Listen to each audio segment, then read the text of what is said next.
Hello guys, आज हम एक ब्लोरो जैकेट की कटिंग करना सीखेंगे बहुत ही आसान तरीके से। जो आप इमेज देख रहे हो, ऊपर वाला पार्ट जो देख रहे हो बॉडी का, वो कटिंग करेंगे। नीचे का ड्रेस हम कटिंग नहीं करके दिखाएंगे, क्योंकि नीचे का ड्रेस अलग है, ऊपर का अलग है। तो ऊपर जो है जिस तरह का जैकेट है वो दो तरीकों से कटिंग होगा। ये जो है अलग है, मैं थोड़ा अलग करके आपको दिखाने वाला हूँ किस तरह कटिंग किया जाता है। तो इस तरह से आइडिया आप लेके इसको भी कर सकते हो, और जो मैं बताने वाला हूँ उसको भी कर सकते हो। तो किसी ने मुझे बोला था कि इस तरह का जैकेट मुझे सीखना है, तो किस तरह करेंगे वो मैं बताने वाला हूँ। तो पूरा वीडियो देखिए, किस तरह से कटिंग करना है, किस तरह से किया जाता है, और किस तरह से आप कर पाओगे। तो चलिए वीडियो शुरू करते हैं। तो सबसे पहले एक पेपर ले लेंगे, सीधा मार्किंग करेंगे। ये हमारे शोल्डर का मार्किंग है। इसी मार्किंग से लेंथ और डॉट पॉइंट का लेंथ लेंगे। तो देखिए मैं निशान लगा रहा हूँ, भले यूज़ ना करना हो लेकिन निशान लगा लेना है आपको। 14 इंच का मैंने निशान लगाया लेंथ का, और डॉट पॉइंट 9 इंच पे लगाया है। तो जितना मैं लगा रहा हूँ उस तरह से लगा सकते हो, अगर ये साइज़ का आपका है तो। क्योंकि जिसने भी मुझे मेजरमेंट भेजा है उसके हिसाब से मैं बता रहा हूँ। दोनों लाइनों को मैंने थोड़ा बड़ा कर लिया है। अभी शोल्डर जितना भी है उसका हाफ करके निशान लगाना है, और 1 इंच शोल्डर को डाउन करना है। जैसे मैं कर रहा हूँ ऐसे ही मैं हर ब्लाउज़ों का करता हूँ, उसी तरह से कर रहा हूँ। ये ब्लाउज़ की तरह ही है, लेकिन जैकेट किस तरह से कटिंग होगा आप देखो। ये शॉर्ट जैकेट है, यानी ब्लोरो जैकेट हम इसको बोलते हैं। आप जो भी बोलते होगे उसको समझ लेना। थोड़ा मैं अपने अंदाज में थोड़ा चेंज करके बनाने वाला हूँ। देखिए नेक के ब्रॉडिंग का निशान मैं लगा रहा हूँ 2.5 इंच पे। इस तरह से 2.5 इंच पे ही लगाना है, क्योंकि गला बहुत कम है। जो भी आपने मेजरमेंट अगर गले का लिया है तो उसके हिसाब से ये किया जाता है। अभी मैं निशान लगा के दिखाता हूँ गले का कि किस तरह नापा जाता है। शोल्डर का स्लोप मैंने इस तरह से दे दिया। अभी हम क्या करेंगे, आर्मोल का निशान लगाएंगे। तो देखिए साइज छोटा है तो 6.5 पे लगाना है, नहीं तो हम हमेशा 7 पे लगाते हैं। तो इस तरह से स्लीव वाला बनाना है तो 6.5 पे ही लगाना है। अगर आप स्लीवलेस पे जा रहे हो तो 7 पे लगा सकते हो। और ये निशान को मैं थोड़ा बड़ा कर लेता हूँ ताकि आपको क्लियर दिखाई दे। और इसी निशान पे हम अपर चेस्ट और चेस्ट नापते हैं। तो यहीं पे आपको अपर चेस्ट नापना है। तो जो भी आपका अपर चेस्ट है उसको 4 से डिवाइड करके जितना होता है उतने पे निशान लगाया जाता है, तो उतने पे ही लगाना है। तो जैसे मैं लगा रहा हूँ इस तरह से आपको फॉलो करते हुए लगाओगे, परफेक्ट कटिंग कर पाओगे। तो देखिए मैं निशान लगाया, और उसके अंदर आपको 1/2 इंच बढ़ा लेना है फ्रंट पार्ट में। बैक में नहीं बढ़ाना है, बैक में नहीं बढ़ाया जाता है, फ्रंट में बढ़ाया जाता है। क्योंकि आगे बस्ट होता है तो उसके लिए आपको 1/2 इंच बढ़ाना है। क्योंकि डार्ट वगैरह भी लगाते हो या नहीं लगाते हो, लेकिन 1/2 इंच यहाँ पे बढ़ाना है। अभी शोल्डर माइनस मैंने 1/2 इंच किया है, क्योंकि ये हमारा बंद गला है, कॉलर वाला है। तो इसलिए हमको 1/2 इंच शोल्डर माइनस करना है, और क्रॉस फ्रंट पे आके 1/2 इंच और माइनस कर लेना है। जितना आपने शोल्डर का माइनस किया है उससे 1/2 इंच और माइनस करके, और उसके बाद हम इस तरह से आर्मोल को नापेंगे। और ये मैं कोई कट वाला नहीं देने वाला हूँ, क्योंकि इसमें कोई प्रिंसेस कट नहीं आएगा। तो डायरेक्ट किस तरह से किया जाता है वो मैं बता रहा हूँ। तो देखिए आर्मोल ये बड़ा आ रहा है। अब ऊपर हम निशान लगाएंगे, क्योंकि हम जब डार्ट वाला करते हैं, प्रिंसेस कट वाला करते हैं, तो ये बराबर आता है। लेकिन ये बड़ा आ रहा था, तो इसलिए आपको ऊपर करके और इस तरह से शेप देना है जैसे मैं दे रहा हूँ। यानी आर्मोल का शेप एकदम परफेक्ट लगा लेना है, क्योंकि इसमें कोई डार्ट्स वगैरह नहीं है, कोई कट नहीं है आर्मोल में। तो आपको यहाँ पे परफेक्ट यहाँ पे शेप लगाना है। तो शेप का ही सब खेल है। जितना बेहतरीन शेप लगाते हो उतना बेहतरीन आपका पीस, यानी जो भी ब्लाउज बनाते हो, जैकेट बनाते हो, कुछ भी बनाते हो, कोई भी आउटफिट बनाते हो, तो परफेक्ट होता है। शेप का बहुत खेल होता है। ये मत समझो कि टेढ़ा मेढ़ा आप कर दोगे तो बराबर होगा, ऐसा नहीं होता है। तो जितनी फिनिशिंग आप रखोगे उतना खूबसूरत दिखेगा। तो कटिंग में भी फिनिशिंग रखो और स्टिचिंग में भी रखो। अभी मैंने आर्मोल नापा तो ये बराबर आया। तो आप देख लो क्रॉस फ्रंट पे किस तरह का दिख रहा है। मैंने क्रॉस फ्रंट का कोई मेजरमेंट नहीं लिया है, क्योंकि मेरे कटिंग में ज़रूरत नहीं पड़ता है। अभी देखिए 1/2 इंच मैंने यहाँ बढ़ा लिया, जो नेक का मैंने ब्रॉडिंग लगाया था। ये बैक के लिए मैं नाप रहा हूँ कि कितना इंच बैक का आ रहा है। तो इस तरह से राउंड करके नाप लेना है। उसके बाद उतना ऊपर की तरफ निकाल के, और जो भी आपका कॉलर है उससे 2 इंच एक्स्ट्रा रख के, यानी कॉलर की जो राउंडिंग है जो भी आपका है उससे 2 इंच एक्स्ट्रा रख के इस तरह से टर्न करना है। और जितना भी आपने कॉलर को नापा है उससे 2 से 2.5 इंच एक्स्ट्रा यहाँ पे करके नाप लेना है। तो जहाँ ये जाके बैठता है 14.5 या 15, वहाँ पे आपको डन करना है। तो इस तरह से आपका जो भी डीप निकलना है, जो भी ब्रॉडिंग है, सब परफेक्ट निकल जाएगा। तो कॉलर के हिसाब से आपको गला कटिंग करना है। यानी बॉडी का जो मेजरमेंट आपने कॉलर का नापा है, यानी नेक का राउंडिंग नापा है, उससे 2 से 2.5 इंच ये बाहर की राउंडिंग ज़्यादा होना चाहिए। तो इस तरह से आपको नाप के वहाँ पे निशान लगाना है। और बैक का निशान देखिए किस तरह से मैं लगा रहा हूँ, 1/4 इंच झुका के। तो इस तरह से 3-4 इंच नीचे करके इस तरह झुका के निशान लगा लेना है। तो इस तरह कर लोगे तो परफेक्ट हो जाएगा। और यहाँ पे बैक का निशान मैं थोड़ा सा ऊपर की तरफ मैं बढ़ा लिया। तो ऊपर बैक का निशान बढ़ा लिया जाता है। हाफ इंच बढ़ाओ, थोड़ा कम बढ़ाओगे तो भी चलेगा। तो इस तरह से आपको ऊपर की तरफ बढ़ा लेना है। तो मैं इस पे बैक का भी फ्रंट का भी दोनों निशान लगा के अलग अलग कटिंग करके आपको दिखा देता हूँ। तो देखिए एक बार और मैं चेक कर रहा हूँ कि कितना ये राउंडिंग हुआ है। यानी कॉलर जो फिट होता है हमारा चाइनीज कॉलर, वो राउंडिंग हम नाप रहे हैं। तो जो कॉलर आपने नेक नापा है तो उसके हिसाब से यहाँ पे 2 से 2.5 इंच एक्स्ट्रा होना चाहिए, तो ये बराबर जाके बैठेगा। बहुत लोग क्या करते हैं, जितना कॉलर की राउंडिंग नापते हैं उतने ही ये पे हाला कटिंग करके उसमें लगा देते हैं तो शॉर्ट हो जाता है। ऐसा आपको नहीं करना है, नहीं तो गला टाइट हो जाएगा, यानी कॉलर टाइट हो जाएगा, बैठेगा ही नहीं। तो देखिए मैं निशान लगा लिया, ये हमारा हो गया। अब क्या करेंगे, यहाँ पे किस तरह से साइड सीम रखना है तो रखो, नहीं रखना है तो ऊपर कटिंग कर लेंगे।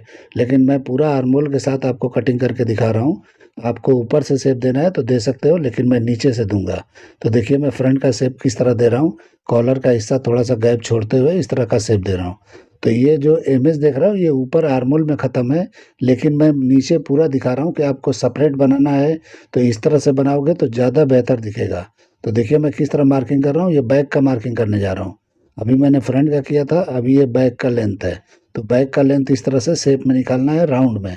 तो ये बराबर राउंड जाके अच्छी तरह से, यानी कि फ्रंट से होते हुए बैक में अच्छी तरह से राउंड जाएगा। तो ये बहुत ही बेहतरीन दिखता है, अच्छा दिखता है। तो ये ऐसा नहीं है शायद, लेकिन इस तरह से कर लोगे तो ज़्यादा बेहतर दिखेगा। ये आर्मोल में ही ख़त्म हो रहा है, तो ये थोड़ा अटपटा लग रहा है, लेकिन इस तरह से मैं जो बता रहा हूँ ये अगर आप फॉलो करते हो तो बहुत ही बेहतरीन दिखेगा। अभी मैं देखिए बैक का पार्ट मैंने कटिंग करके पहले निकाल लिया और बैक का शोल्डर मैंने बढ़ा के कटिंग कर लिया। अभी मैं फ्रंट का निकाल लूंगा, क्योंकि एक ही पे मैंने दोनों ड्राइंग कर लिया था फ्रंट बैक का, तो इसीलिए आपको ज़्यादा अच्छी तरह समझ में आए इसके लिए मैंने एक ही पे कर लिया था। अभी देखिए मैं फ्रंट का मैं अलग से कटिंग करके निकालने वाला हूँ। तो जो भी मैंने फ्रंट का मार्किंग किया उसको मैं इस तरह से मार्किंग उठा रहा हूँ।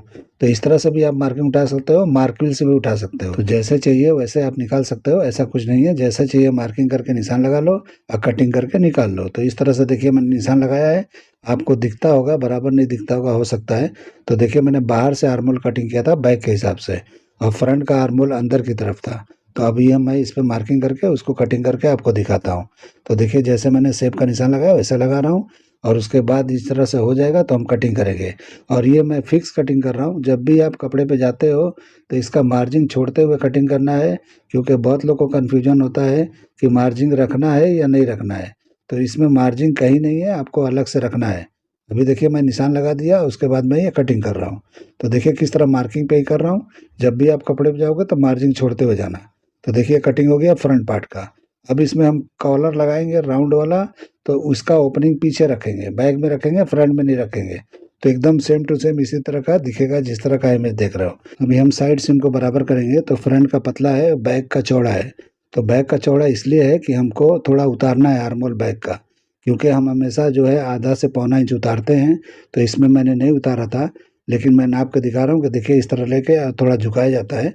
तो पौना इंच के करीब हम झुकाते हैं कभी भी इस तरह से, जब भी हम आर्मोल फिक्स कटिंग करते हैं। तो इस तरह करने से अच्छी तरह अपनी जगह पे बैठता है। तो देखिए इस तरह झुका के आर्मोल को थोड़ा नीचे उतारना है बैक का, तो एकदम परफेक्ट अपनी जगह पे आके बैठ जाएगा। अगर ये डार्ट वाला होता है यानी प्रिंसेस कट में होता तो हम नहीं उतारते, लेकिन ये प्रिंसेस कट में नहीं है, पूरा पैक है, यानी कि बिल्कुल इसमें कट कोई नहीं है, डार्ट वगैरह नहीं है। तो हमको इस तरह से आर्मोल उतारना है थोड़ा बैक का। अब उसके बाद हम ये रख के दिखा दिया आपको, तो किस तरह से दिख रहा है, बराबर मैचिंग हो गया।